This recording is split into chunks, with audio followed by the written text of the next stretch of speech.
is Raina Campbell, your Chief Dream Driver, and welcome to the No Parking Podcast, where through conversations and discussions with creators like yourself, we'll find interesting approaches to help you take your dreams out of park, put them in drive, and ride towards success.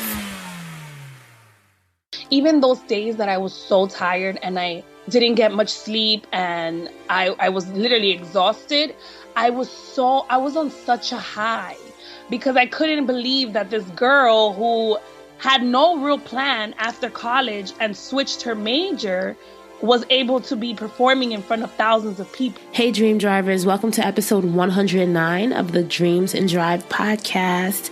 How long would you keep hustling to make your dream a reality? That's going to be the topic of this episode today. We are speaking with writer and actress Julissa Calderon, and she's opening up about her journey to success in the entertainment industry and all the life-changing lessons she's learned along the way. We talk about everything from why she never questioned if acting was for her, getting fired from the secure day job that paid the bills. I was devastated.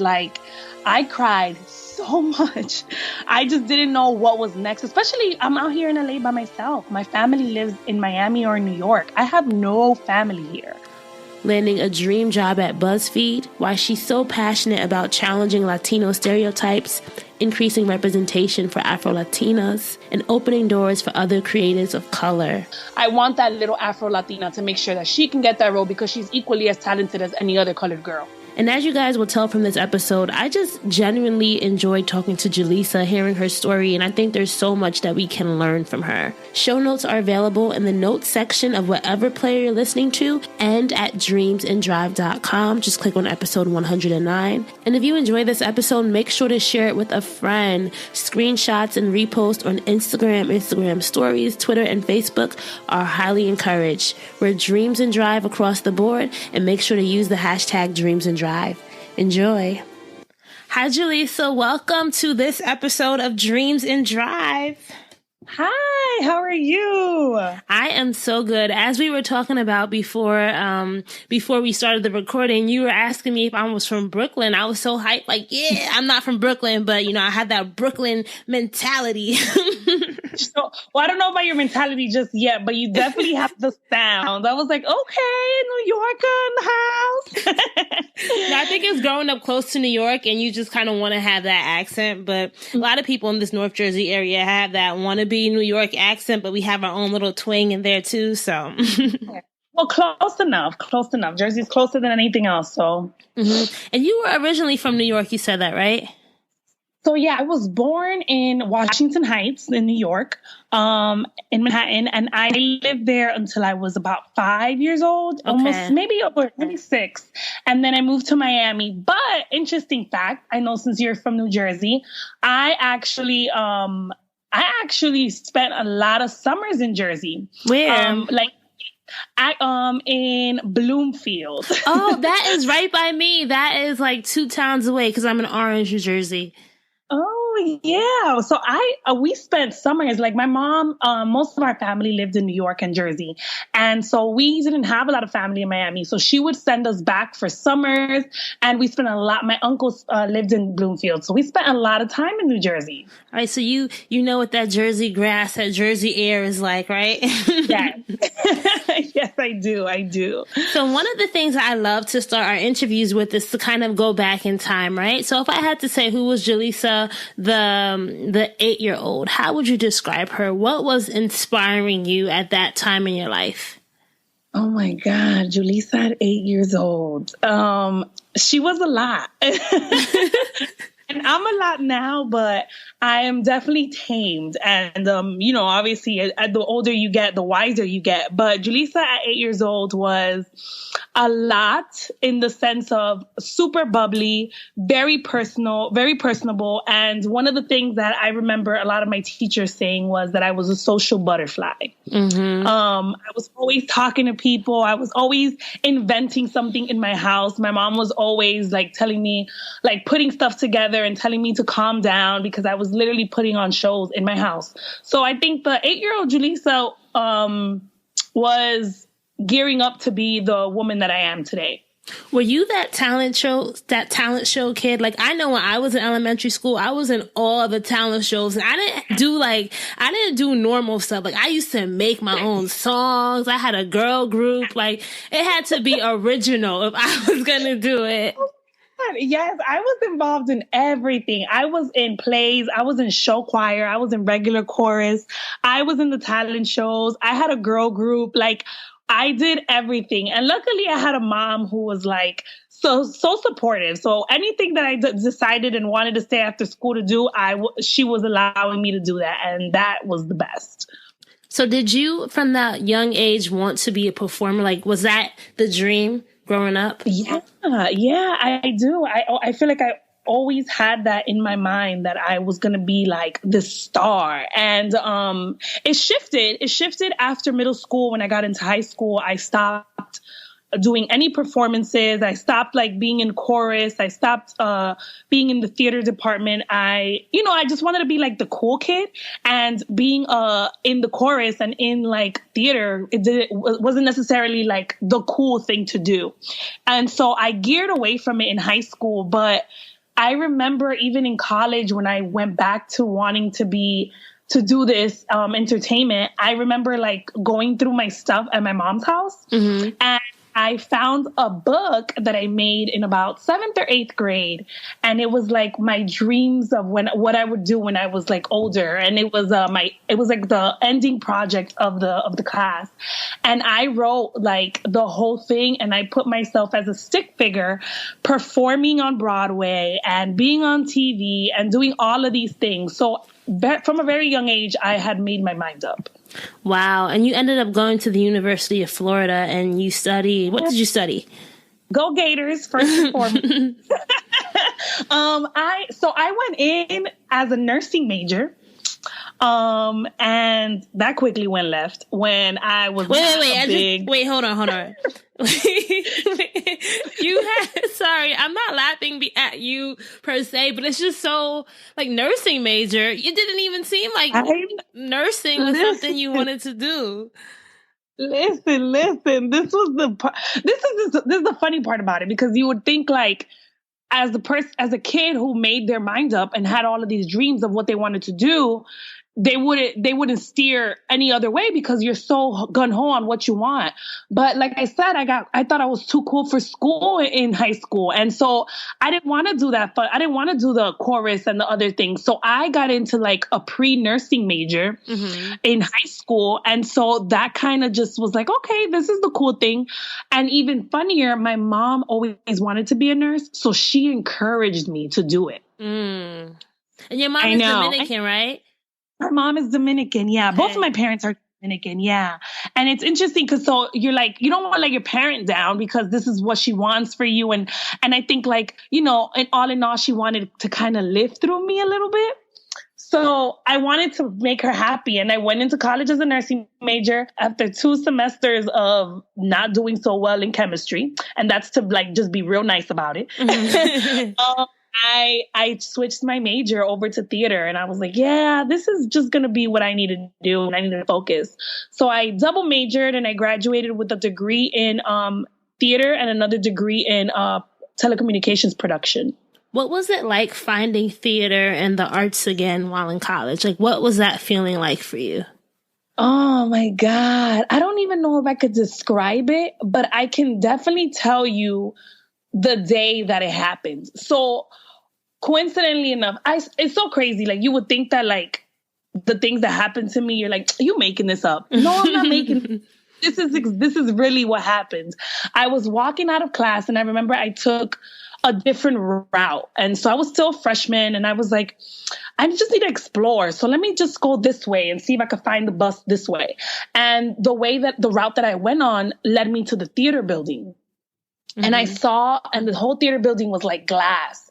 So I got to see everything inside. And I remember just standing there, and I stood there for like 15 minutes, and I was like, damn, this is what I need to be doing. I need to be here. I don't need to be in chemistry class.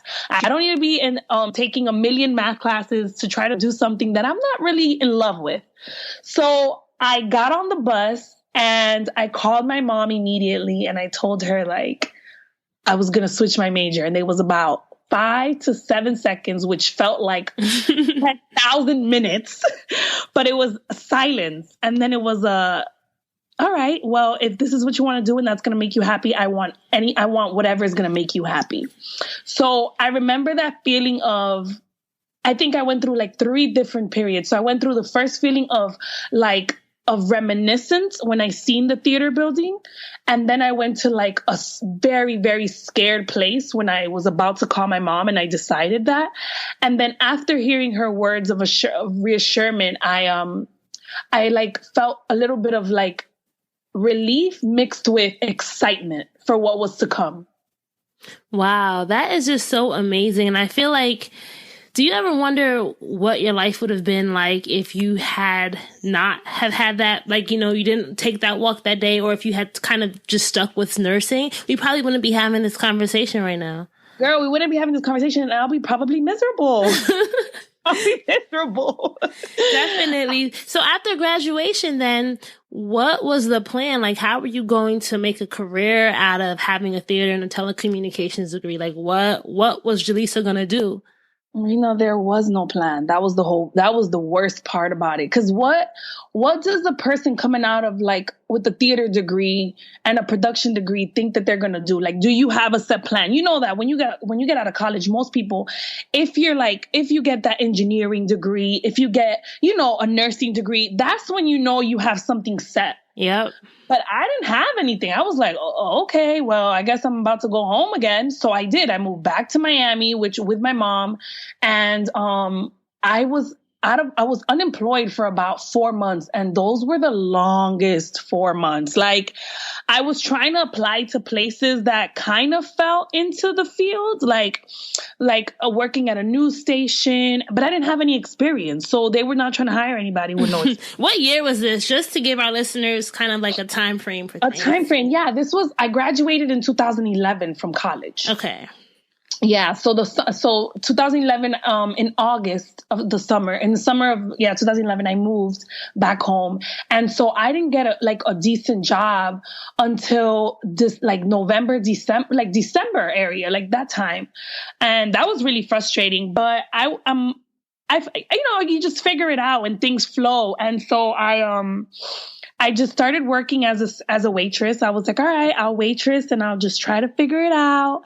And then one random day I was laying in my bed, and this was in I want to say this is in February of 2012.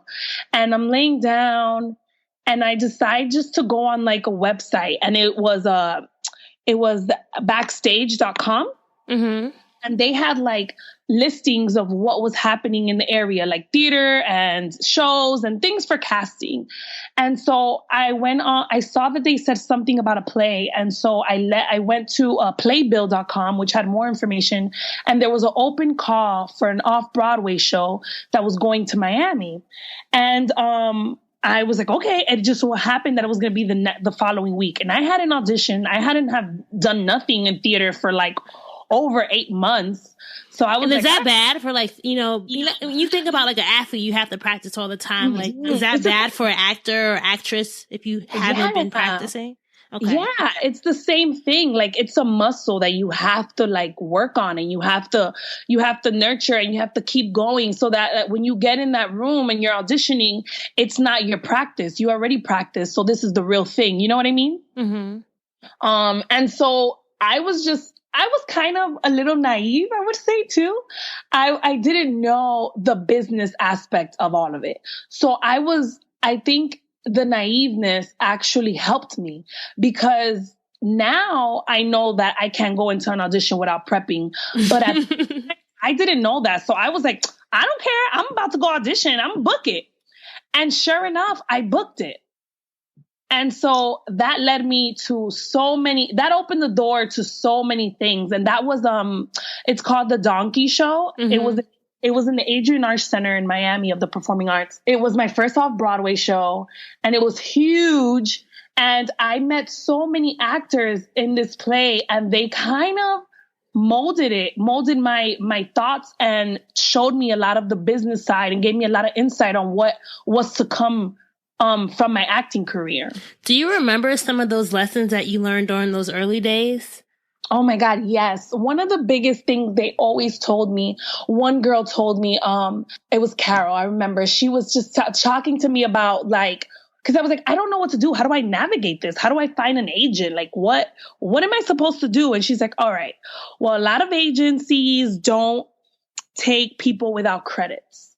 But if you can somehow get in the door and show them like that, you have it and you could like perform a monologue or something in front of them, you might be able to have a step ahead. And just make sure that you understand that everything is a business. So you have to go in with more of a business mentality than acting, if that makes any sense. And it didn't make any sense to me at that time. Like, what? Business? I'm just supposed to show my creativeness. And she's like, yes, of course. But you also have to remember that you're selling yourself. Yep. So that was the biggest thing. That was the biggest lesson she gave me. She was like, you're selling yourself. You are telling them you need to buy into me. You need to cast me because I am going to make your project that much better. What was the Julissa pitch when you went into those casting rooms? Once you knew that, like, how did you sell yourself? You know what? I think I always sold myself with my bright personality, first and foremost. Like, I feel like I always went into the room and I was just super like, hi, everybody, how are you? And it wasn't over the top. It was more of just being really genuine. Mm-hmm. And a lot of it is, anybody that knows me knows I'm extremely honest. So one of the things that I definitely did, and again, this goes back to me being naive back in that time, I was like, I'm so good. Like, I'm better than everybody that's going to come in here. I know I don't have the experience, but I'm going to show you that I can play every single character and all of these things that you want me to do better than anybody that comes in here and 10 times better. And I'm going to work hard. I'm going to outwork all these people. Like, I literally would rant.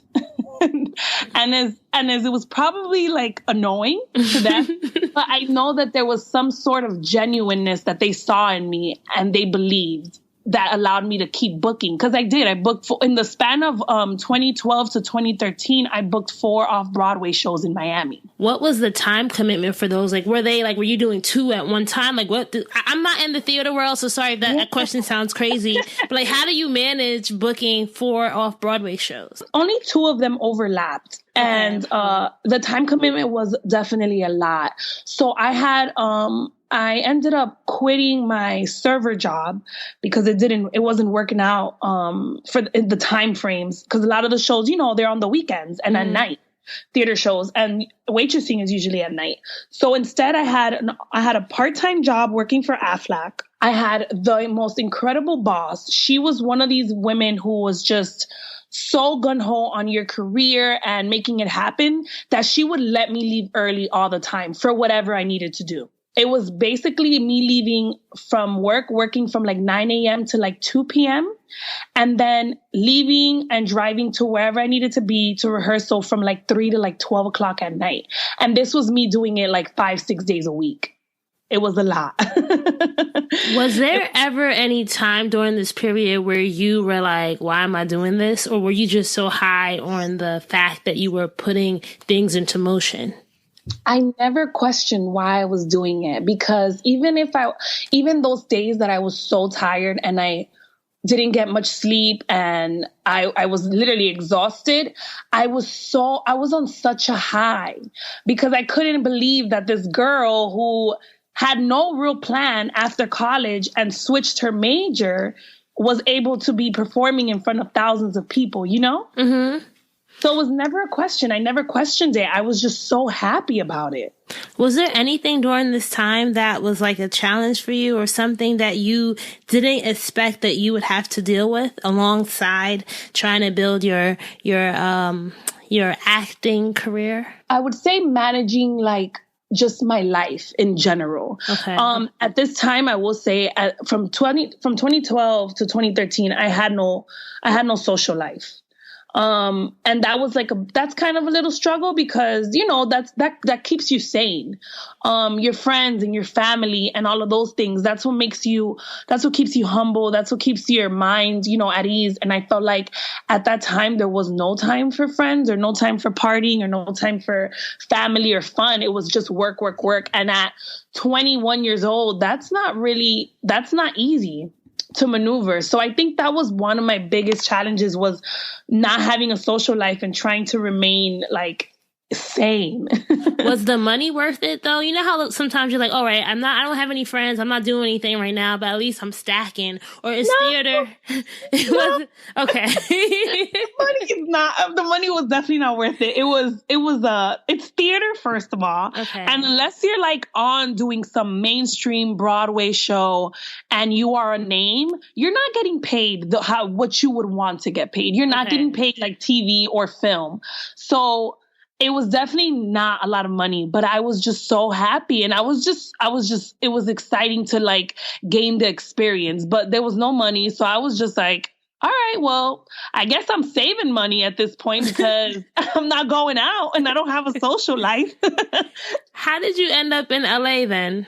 Oh my God.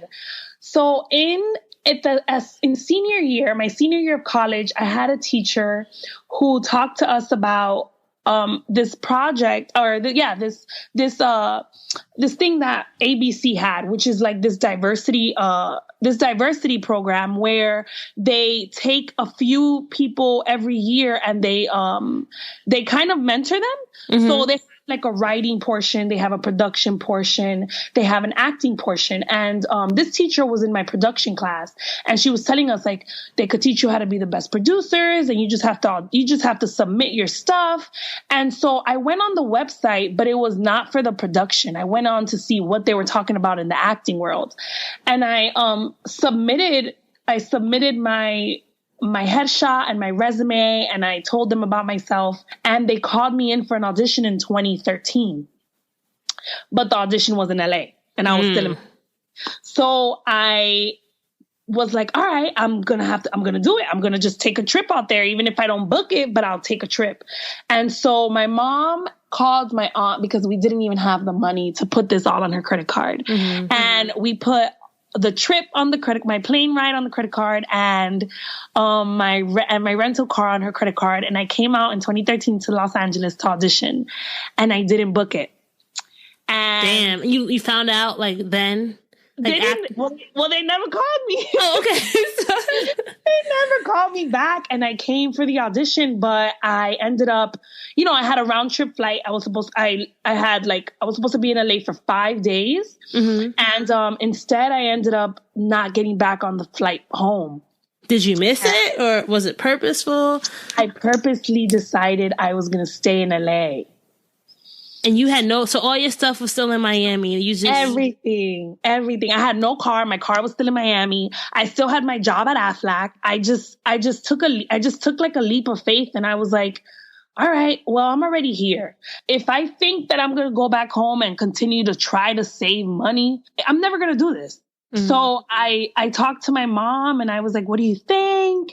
And, she gave me an ultimatum. She was like, all right, listen, miss the flight, stay there for 2 weeks. And if you could find a job in 2 weeks while you're there, I will help you, and I will help you get a place, and I will, meet you halfway. And at the end of those 2 weeks, I was working 3 jobs. Girl, yes. How did I'm not saying how, what? That is crazy. That is both crazy and just so inspiring. Like, what? So you had it in your mind that you were gonna make it work. So how did you put that? How did you make it work? So I love, everything happens for a reason. That's always my motto in life. Mm-hmm. Everything good or bad happens for a reason. And so I just so happened to be staying with a girl who I had never met. My mom knew her mom. And so she knew that she lived in LA. So my mom was like, hey, can she just crash for 5 days? And she was like, yeah, that's fine.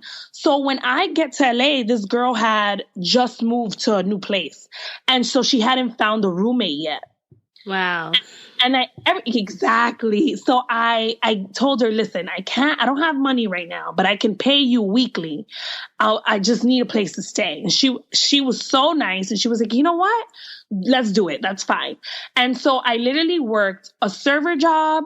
Oh, no, I'm lying. I worked a marketing job where I woke up every day at 5 a.m, to get there, to work until to 1 p.m. After that, I'd go to a server job at P.F. Chang's. And then at night, I worked at a hookah lounge. Were you like, how were you finding, were you thinking about acting stuff? Like, where were you able to actually? Not even thinking about acting at that point. I was just trying to figure out how I was going to stay and survive. Okay. But I did have a plan though. Like I did write it down that I was going to take the first 6 months and try to just figure out California and figure out Los Angeles before I dove into that. And it worked out exactly how I needed for it to work out, because after the 6 months, I started shopping for an agent. I literally went on to, the SAG website, which is like the website, the Actors Guild for the Guild for Actors. Mm-hmm. And I was just, there's like a million agencies. And I literally just sat down for like at least 72 hours and sent emails to over 300 agencies. And I only got one call back, and she signed. I know. So why do you need an agent as an actor, especially like if you aren't booking, like if you're new? Maybe just walk people through like what's the importance of having an agent at this point in your process?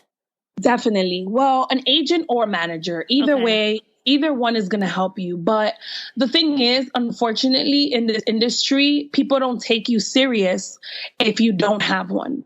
They think that you're not credible. And that's definitely not always true, because you could be brilliantly talented, and it's just that you don't have someone in your corner to back you up.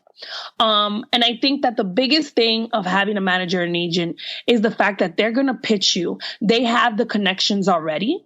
So what they're going to do is they're going to call that casting, and they're going to say, hey, listen, I have a girl and she's perfect for this role because of A, B, and C.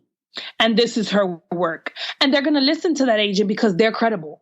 Versus you coming at them and saying, hey, listen, this is what I could do. On top of the fact that most jobs are not out in the public. Most big name jobs, like if you're trying to book a gig on Empire or Underground or Jane the Virgin, all of these are not anywhere that any actor could just look up. It's only done internally.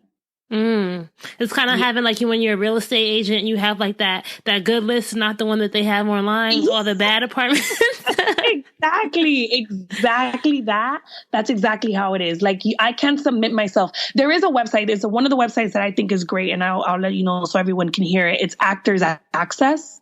Mm-hmm. And Actors Access has a lot of small projects, and sometimes big projects, but that's something that you can submit yourself, and that's like working double time. Like I still do that. I still submit myself to projects on Actors Access because you just never know what you could find out of it. You could find someone who might be working on something small budget, but later on has something huge, and you'll be right there and they know of you. Mm-hmm. So you definitely have to put in the work, even if you do have an agent. What were you able to accomplish once you were signed with that agent? I was definitely able to audition for big names. I remember I had my first audition for Glee. Oh, wow. I know. I had auditioned for Glee. I had a couple of commercial auditions. And so just that taught me, those big auditions with that, and having that agent taught me the proper technique on how to audition, how to walk in a room and command it. And it was just practice. It was all practice for what I'm doing now. Was there any, being an Afro-Latino woman, right? Like what was that like in the industry? Because I feel like the acting world, especially I would think in LA, could be very white, right? What was it like for you being a woman of color? I won't even say was. I'll say right now. Oh, yeah. It is hard because just like you said, I'm an Afro-Latina, and to the world, and I'm not saying to everybody, because there's a lot of us that are very much aware and not ignorant, but to a lot of people, a Latina doesn't look like me. To a Latina looks like your Sofia Vergara and your Jennifer Lopez. And that is that is how a lot of us look, but a lot of us don't look like that. I can tell you, I can list 20 people right now that are Afro-Latinas and are not presented as Latinas all the way. biggest hurdle in a lot of the times where I am auditioning and doing these things is I go in for the Latina role and they're like, "Ooh, that wasn't what we were looking for. We were looking for like an authentic looking Latina." What? And then I know, which is like, "Oh, that grinds my gears." Authentic. You are not authentic. I'm like, listen, I could talk better Spanish. I speak fluent Spanish and I could talk better Spanish than J-Lo can. And you're going to sit here and tell me that J-Lo's more authentic than me? And that's like one of those things that you're like, what? Like, what does that mean? What do you mean I'm not authentic? Like, I have the same culture as a lot of these women who you're saying are the authentic ones. And it's interesting. So I go in for roles that it's like, okay, yeah, you're not Latina enough. And then when I go in for African-American girl next door or African-American girl roles, they're like, "Ooh, you're not Black enough." So where the hell do I lie? Do they say this to you? I always wonder, like, do the casting agents actually say this? They don't say that. They don't say it verbatim, but I'll tell you, I won't say what audition I went on, but I went on an audition, 2 years ago? 2 years ago, and I started with singing, right? So they were like, "Oh, would you like to sing first or would you like to go ahead and just act?" And I was like, "Oh, let's go ahead and sing first." So I went ahead and sang. And, when you're singing, you can't hear any accent. You just hear the person singing. Mm-hmm. And as soon as I was done, they were like, "Okay, let's jump into the reading." And so, and the casting director was like very impressed with me singing. He was like, "Wow, that was great. Okay, I'm excited for the reading." And so we start reading and I could not finish my last sentence before he literally looked at me, took off his glasses and was like, "Where are you from?" And it was like in a shock of like, because the role was for an African-American girl. Mm-hmm. So he looked at me like I was crazy and why was I even here? He was like, "Wow, your accent, that's really heavy." And so, yeah, he didn't say I'm not Black enough for this role, but he has to because he said it with his look and your accent is heavy. You could have been a Black girl who was, raised around a lot of Latino people. It could have been anything. So it's so crazy. But you know what? It was very interesting. And I've noticed that living out here on the West Coast, mm-hmm. East Coasters, we're very much aware of the culture, the Latin culture, mm-hmm. And how it's an array of different colors. And you could be Puerto Rican, or you could be Mexican, or you could be Dominican, or you could be Salvadorian. We're very much aware of that on the East Coast, I believe, because I think that there's so many different cultures out there. Mm-hmm. Whereas here in California, I've never seen or heard so many people not even know what a Dominican person was. That is so interesting because episode 86 guest Sarah Vega was talking to me about that. But, I didn't necessarily understand what she meant. But I guess, is it that it's mostly because geographic, like if you think about just the geography, right? There's mostly Mexicans in California, right? Just because of where you are. But where we are on the East Coast, it's like you have the Caribbean and everybody just kind of goes up the coast. And so you're mixed around with everyone. Exactly. Okay. But don't you know on the East Coast, don't East Coasters know about Mexicans and don't they know about Floridians and Guatemalans? We have the food, right? Because you could go I like Mexican food. I like Peruvian food. I like, there's all different types of stuff. So you kind of just, it's part of the culture to know about different cultures. Yes, exactly. And over here, that's not the case. There's no Dominican restaurant here. There's one Puerto Rican restaurant and there's like one Cuban restaurant. It's like, it's insane. It's definitely, I would say I definitely had culture shock when I got here. I couldn't believe that people were like, "Where's Dominican Republic? What is that?" I'm like, "What? I know where you're from." Like, what is going on? And why are we not knowledgeable? Why are we not aware of this on this side, So he just said, so the casting director just was like, okay. And did you just know that, this was going to be a no-go for you then? Instantly. I was like, okay, yeah, let's wrap this up because I clearly am not getting the role. How does that make you feel? Like when you walk out knowing that you could have had the role, but it's because of their perception on what this person should look like? It's upsetting. It's so upsetting because you think, I know that I'm talented and I know that I can do this job. But I'm getting beat out because of what I look like. And what you in your mind thinks that I'm supposed to look like. And that sucks. It always puts like a damper in things, but you have to know that the right role is going to come for you and you're going to be fine when it's all said and done. Or you can create like what I'm doing now. And I'm pushing that mind, that openness on everybody, that this is also what a Latina could look like. And I am very much in tune with my culture. I am extremely fluent in Spanish. I know I could like talk to you about like Spanish music, Latino music. And so I now being on the creator side, I want to make sure that I am enlightening people so that other girls that come later could actually get that role, even if they are an Afro-Latina and they're looking for like an authentic quote unquote Latina. I want that little Afro-Latina to make sure that she can get that role because she's equally as talented as any other colored girl. Definitely. And I feel like that's just something across the industries. We just need to start, no matter where you are, if you are I don't want to say underdog, but you are not represented. I think that this new wave of creators, we have to start realizing that we have power in what we're creating. And then if you don't see it, you can then be it and you can then create a pathway for others to come up behind you. So I definitely love what you're doing. Thank you. Most definitely. I think that we just have to keep going.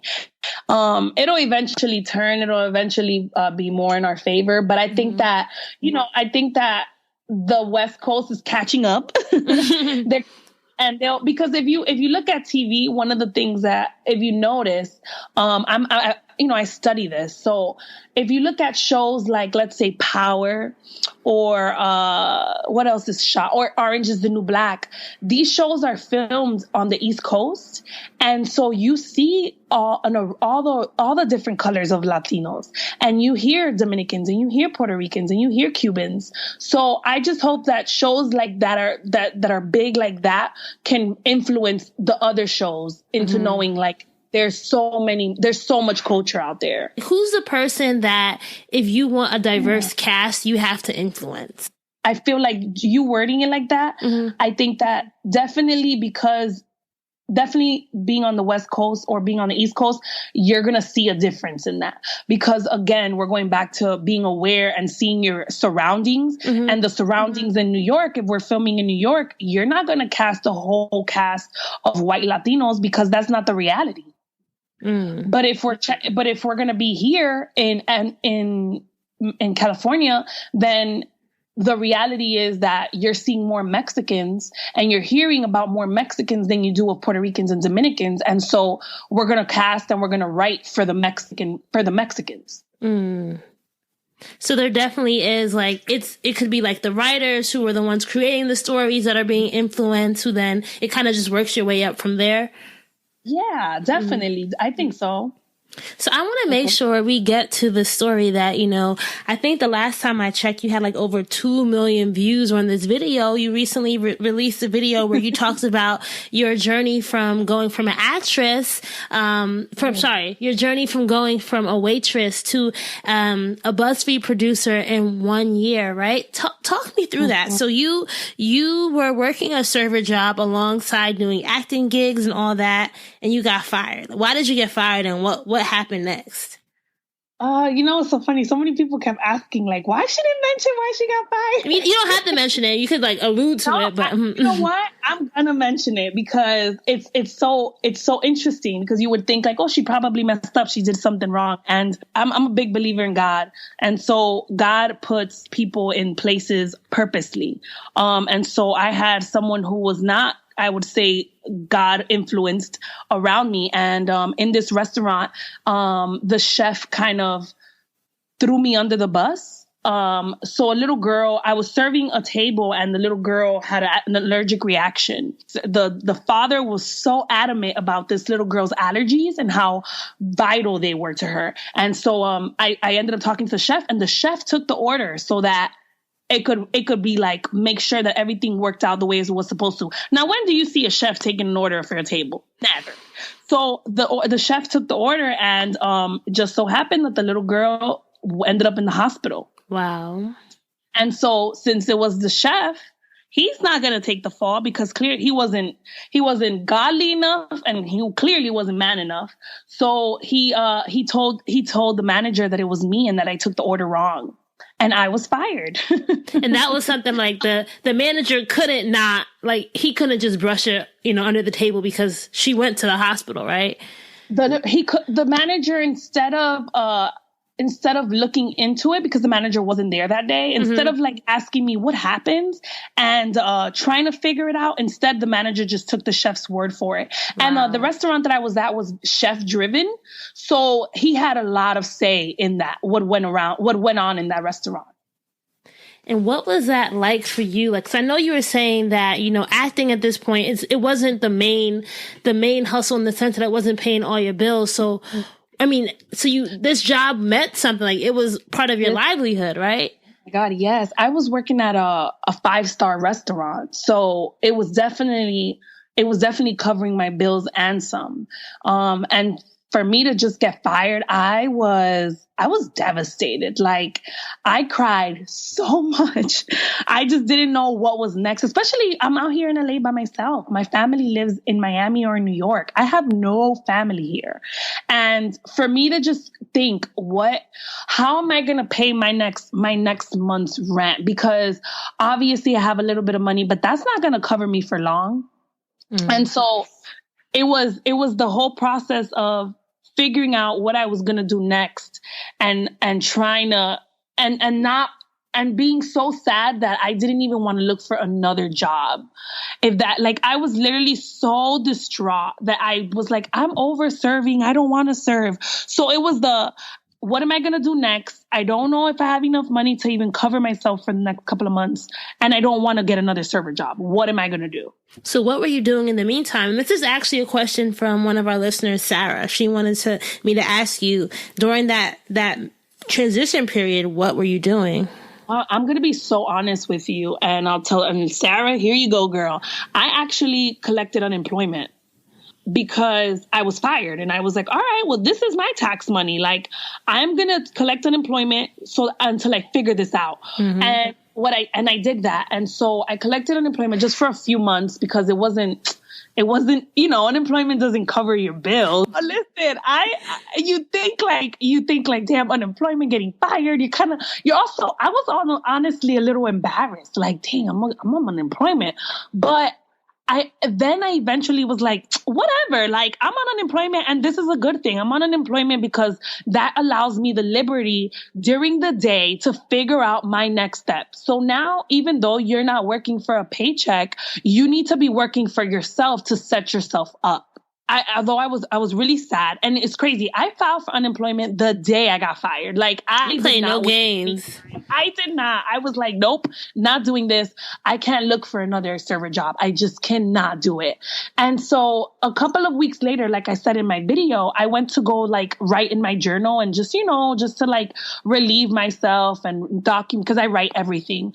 And when I went to go write in my journal, I'm flipping through the pages, and I see that in October of 2015, and I got fired in 2016. So in October of 2015, I wrote down that I wanted to be completely done with the server industry by April of 2016. And that's when I got fired, in April of 2016. That just goes to show you, as you said, everything happens for a reason. And the power of the universe is real. Like, I wrote that down.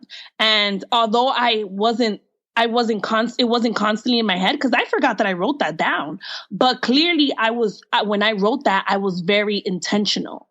And so as soon as I saw that, I literally was like, okay, well, this tells you everything you need to know. You're not allowed to be sad anymore. You can't hold on to you being fired. You need to get over it and now really hone in on making this happen, making this work. And so 2 weeks after that happened, that I saw my journal, 2 weeks later, I get a call from Buzzfeed. and it's for an audition. And I went in for the audition, and as I was leaving the audition, this guy stopped me, and he was like, "Oh my God, you're so pretty. I love your look." And I was like, "Oh, thanks." And he's like, he's like, "Where are you from?" And I was like, "Oh, I'm from Miami." And he was like, "Well, I hear an accent. Do you speak Spanish?" And I was like, "Yeah, I'm Dominican. I speak fluent Spanish." And he's like, "Oh my God."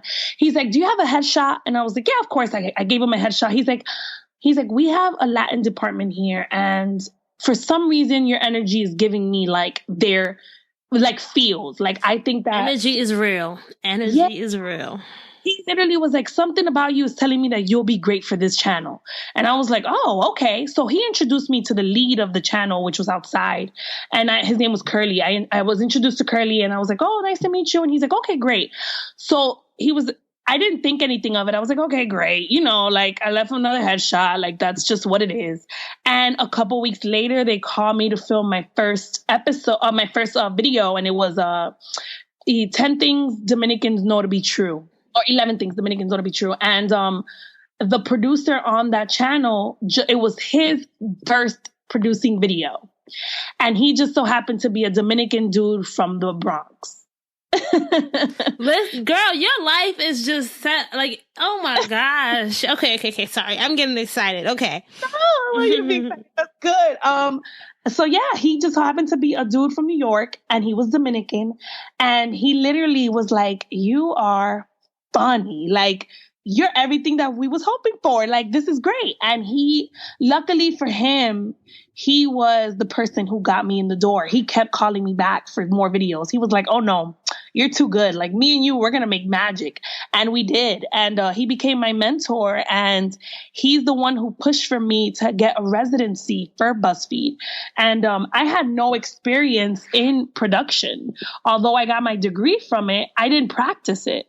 So it was literally like him just going on a hunch and saying, "This girl knows the culture and she has the voice.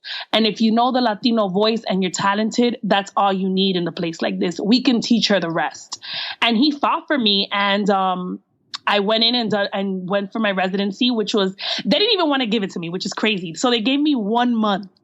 And like, you're like, 1 month? So like, for our people who are listening in, so before, when you were doing the gigs with them, it was just kind of a freelance, but they paid you for each video? Yeah, for each video, I was just freelancing. So they would just call me in and just say, "Hey, are you available Wednesday for a video? It's going to be a 4 or 5 hour shoot. You'll get paid this amount." And I was always obviously ready. I was always like, "Yep, I'm available."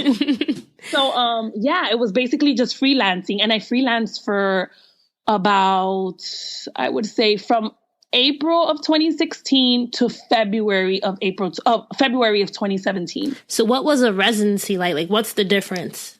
Residency means that you are on, you're there every day, and now you are producing videos as well. Okay. And it's also, it's like a seasonal job. It wasn't like I was going to be there for I didn't have a contract. There was no kind of like a temp, like working a temp job. Okay. Exactly. It was basically just a temp job for a month to prove myself.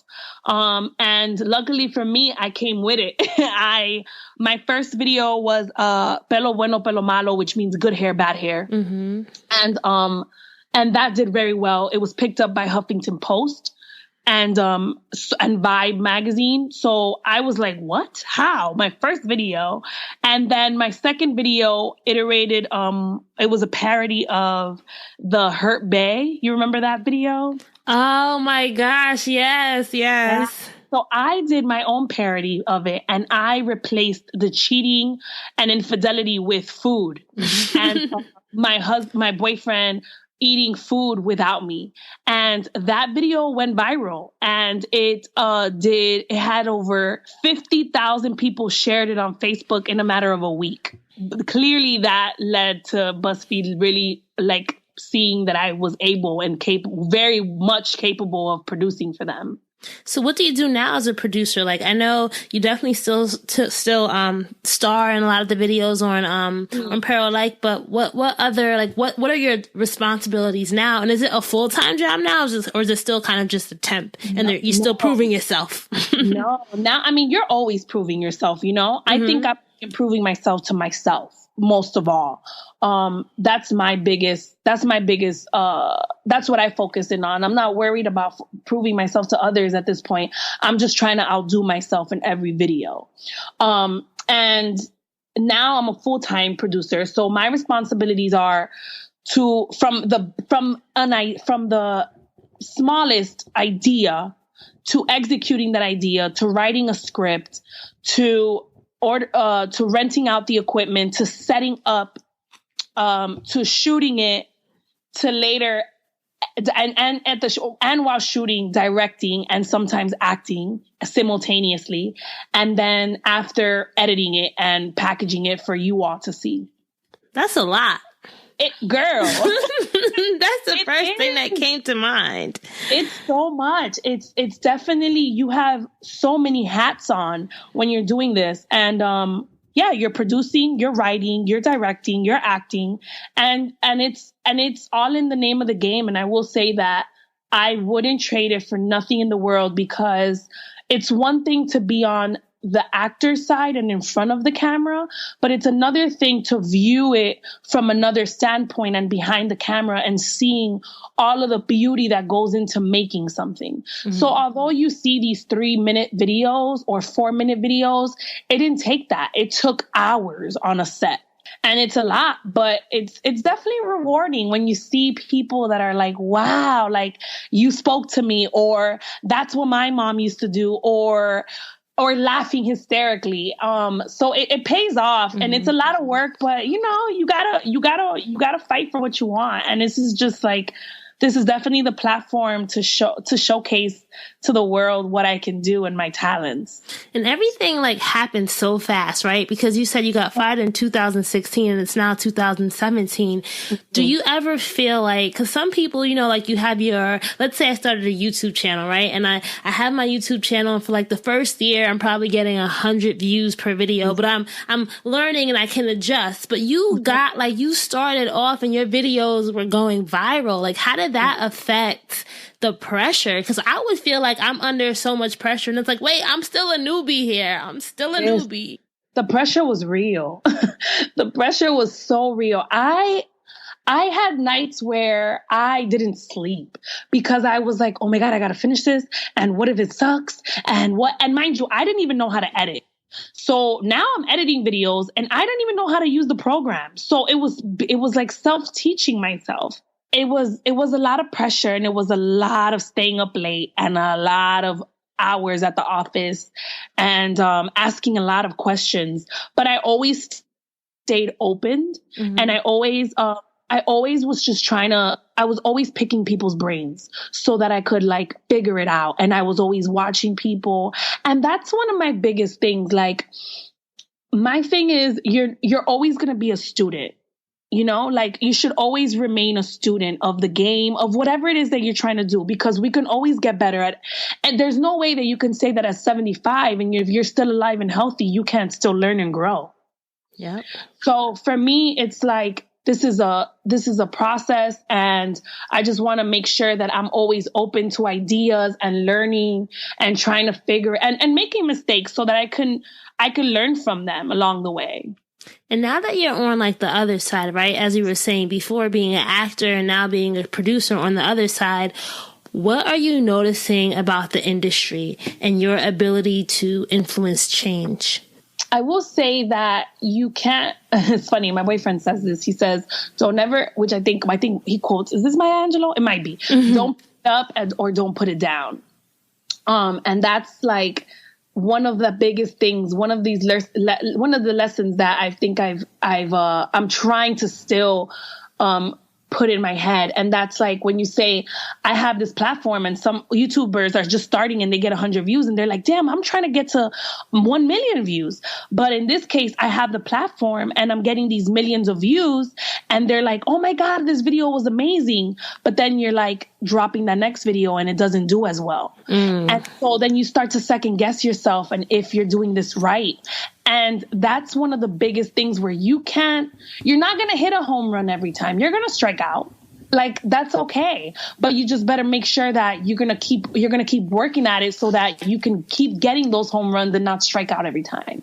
And one of the big things I think for creators too is with getting their work out is distribution, right? Because even me as a podcaster, when I first started, like, you know, you want to make sure you're on like the standard channels, Apple Podcasts, SoundCloud, all that stuff. But at some point it's like you can only get as many eyes on your work as like the distribution channels that you're exposed to. So being with BuzzFeed, that's a major like platform, right? But given your background, like what tips would you have for creators who may not necessarily have such a large distribution channel or who may not have access to such a brand that can help push out the content for them? My first thing is to stay authentic to you. And I know a lot of people look at others' works, and it's okay to look at other people's work and to see what they're doing. But for when it influences your work, then it makes you a carbon copy. And so anyone that's out there and trying to build their name and build a brand, you have to do what's truest to you, and you have to create a lane that no one's doing. Like, whatever you can do and whatever it is that you have your mind on, do the homework to see what else is out there and try to make sure that you can wholeheartedly differentiate yourself from the rest. And it's hard. It is hard because you do see videos and it's so easy to see something and then like do it and not think that you're copying. But that's where you have to just hone in on your craft and what's true to you. I also think that social media, meaning Instagram, Facebook, Twitter, you need all of those things in this day and age. There is no, I'm going to stay off of Facebook. There is no, here's the Instagram. I hate that. I don't do social media, but you are, you want to build a business. You want to build a brand. Okay. In this day and age, you have to. And it's especially if you're trying to be like a YouTuber or your business is more online, then yeah, you need social media because it's right there. You mean to tell me that you're trying to be a YouTuber and you have the platform to reach out to millions of people through social media, but you're not going to do it because you don't want to do social media? That's free advertisement. You don't pay a subscription to be on Instagram or on Twitter or on Facebook. It's free. And so those hashtags matter. And I didn't have Facebook when I first started at BuzzFeed. And I remember them telling me, oh, you need to get Facebook. There's no ifs, ands, or buts about it because that's where our main audience is. So I was like, all right, I guess I got to get Facebook. And I did. I got it, and and it's just a way of building. And I have my fan page that I started. I will say 3 months ago. Yeah, I think I started my fan page 3 or 4 months ago on Facebook, and it's up to 5,000 likes. Like, yeah, and that was so quickly. And so the power of social media is real, and you could use it to just build your brand and business. I'm not saying to just get on social media to show your life and your personal life, because I don't show that. I show what I want. And I'm very personal. I'm a very personal person. And, I don't put a lot of my information of what my personal life is like on social media, but I definitely show everyone my business side. And if I'm like sitting down and doing a shoot, I'm going to show that. And if I'm shooting something and I'm behind the scenes, I want to show that. And and showing my videos on these different platforms so people could see it on Facebook, so they could see it on Instagram, and they could see it on Twitter. Like, I have different followers on all of those 3 platforms. And so if I'm putting out a video and it's not only it's on YouTube, it's on all those social medias, I'm getting more eyes on my stuff and on my work. I think anybody that's trying to build their YouTube, it's going to be hard because it's definitely not an easy thing because you don't have the platform, but using social media is definitely your first step.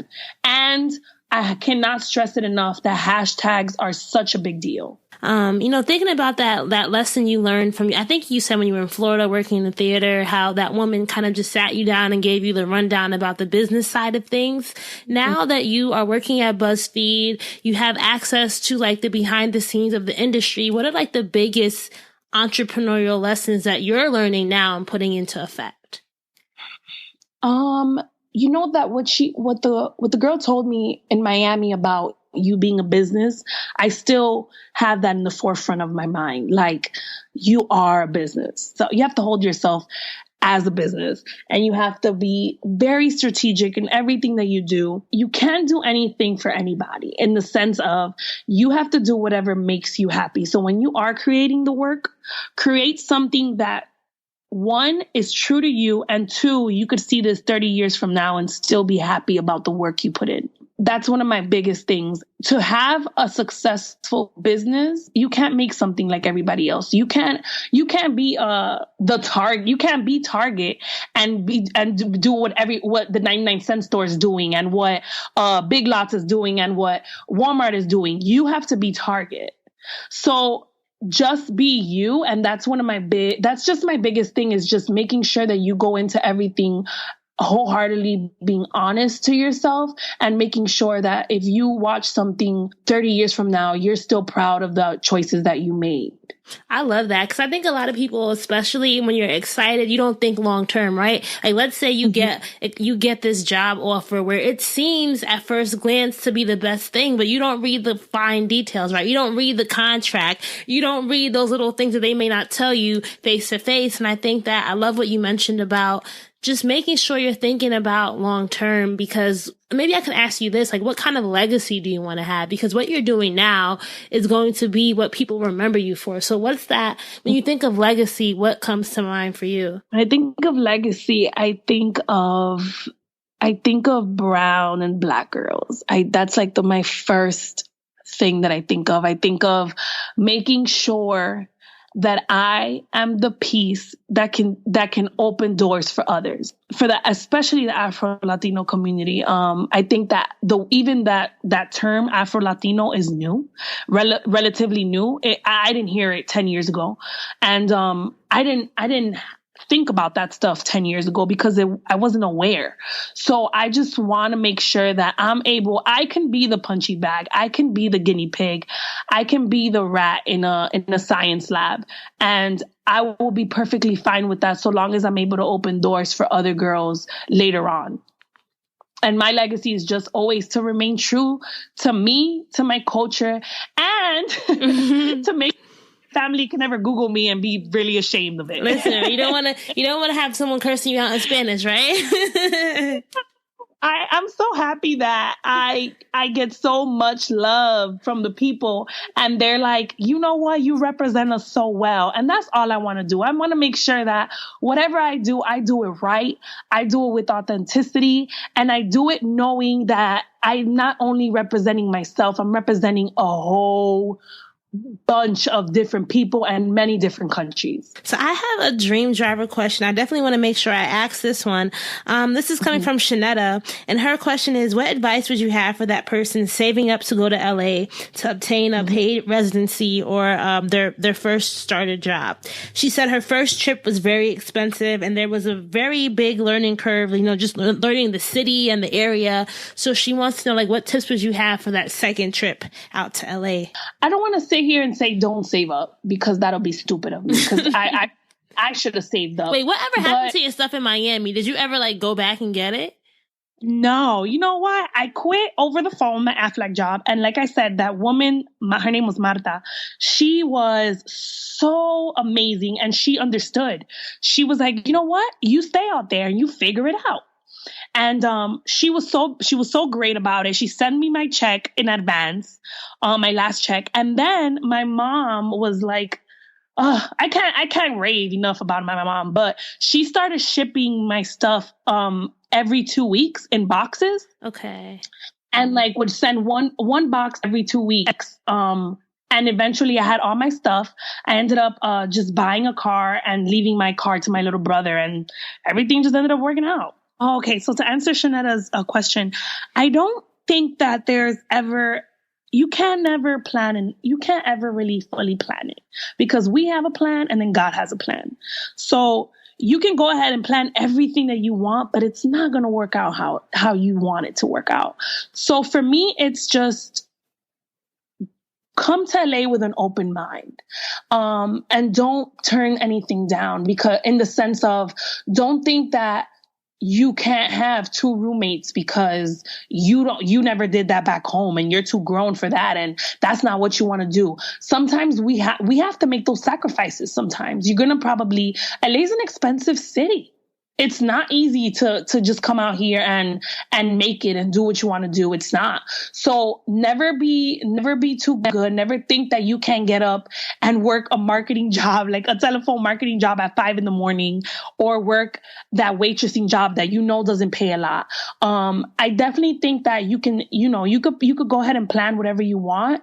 You can plan for the year, but you always have to make sure that you remember in your mind that those plans can be altered, and be opened to the plans being altered, and just rolling with the punches. I love that. Thank you so much, Julissa. Let us go to our lightning round. So this is going to be the part of the interview where I give you a prompt and you tell me the first thing that comes to mind. And remember, this is sticking with our whole dreams and drive metaphor, okay? Yeah, I'm nervous. All right. So the first word is park. Stagnant. Reverse. Dreams. Neutral. Closed-minded. Drive. Ambition. I like those. And if you want to be a dream driver, you have to have your keys to success. So tell me 3 things, Julissa, that you think every dream driver needs in their toolkit before they hit the road. Okay, so 3 things would be to have a phone, because you always are going to you have to make those phone calls to whoever you need to make them to when you are not feeling happy. So always have your phone. Always be able to always make sure that you can call your friend, that you can call your mom, and just make sure that you can talk to anybody. So you need a phone. I want to say that you're going to need your faith. There's no running away from that. There's nowhere you could go and be able to, and not faith in anybody else, and not faith in an opportunity, and not faith in anything that's tangible. Faith in only, and not faith in the universe, or, that's all good and dandy. But most of all, you need the faith in yourself. And lastly, oh my God, your cell phone, your faith. And you know what? I guess the last thing would be to have an open mind. Don't take yourself too seriously. I always make sure that I laugh at myself. Like, I do a lot of stupid shit. I make mistakes. That's just what this life's about. So have an open mind and know that you're going to make left turns, you're going to make right turns. And those lefts are going to hurt sometimes. But like Oprah said, you still have that destination. So no matter if your personal human GPS takes you on 20,000 left turns, you're still going to make the right turns to get to your last destination in that spot. So keep that open mind. Keep your open mind, keep your faith, and most definitely have a phone for those nights where you just want to cry on the phone and have someone have an open ear. You want to text your best friend funny things, right? to make you laugh. That's what I do when I'm mad. I'm like, send me funny gifts, please. I'm having the worst day. Please just talk to me. Like, I have my phone all the time, and I'm in my family. We have a group chat, and we just, whenever I'm feeling like I just need to even tell them just anything, like, I grab my phone and I'm texting them. And, nowadays we say so many things like, oh yeah, we don't, your phone, get off your phone. Yeah, you don't want to overuse it, but you most definitely want to have it, because you sometimes, especially living in a city like Los Angeles where you're away from your family, you need those phone calls. You need that FaceTime. Yeah, you need that to keep you kind of, rooted in something. And I feel like we all, I couldn't imagine, I've always lived close to my family. So it's like, how do you survive being thousands of miles away? And it seemed like you're really close with your mom too. Mm-hmm.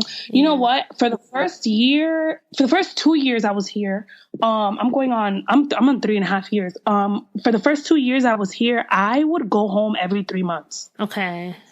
And I know that's not that's not, everybody can do that because, it's expensive.